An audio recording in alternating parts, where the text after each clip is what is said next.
Got a little bit of a treat for you right now. Milton Friedman is one of the most respected economists, in the last 100 years. And if you're like me, you like listening to someone who's really intelligent as opposed to all the politicians, special interest group leaders whose goal is to not to raise the level of debate, but instead to manipulate.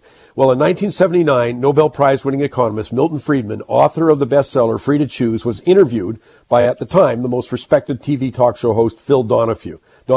I love Donahue because it's kind of interesting how he did things, and he was sort of that liberal view. Let's listen in one of their clips from that show.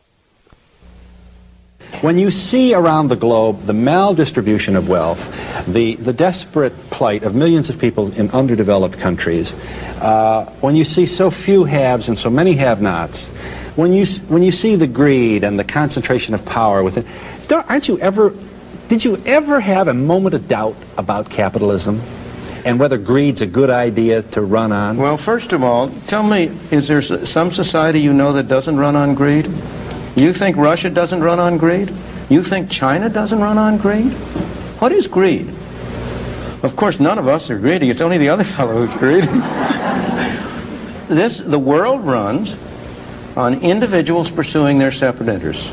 The great achievements of civilization have not come from government bureaus. Einstein didn't construct his theory under order from a bureaucrat. Henry Ford didn't revolutionize the automobile industry that way. In the only cases in which the masses have escaped from the kind of grinding poverty you're talking about, the only cases in recorded history are where they have had capitalism and largely free trade.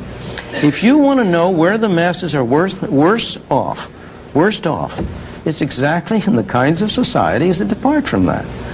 So that the record of history is absolutely crystal clear that there is no alternative way so far discovered of improving the lot of the ordinary people that can hold a candle to the productive activities that are unleashed. That's Milton Friedman. Great stuff. If you wanted more of that, all you have to do is go to YouTube and type in Milton Friedman. I'll take a break. I'll come back. Hey, I've got a quote of the week, and Jeff Olin's with me. Looking forward to it. Stay with us.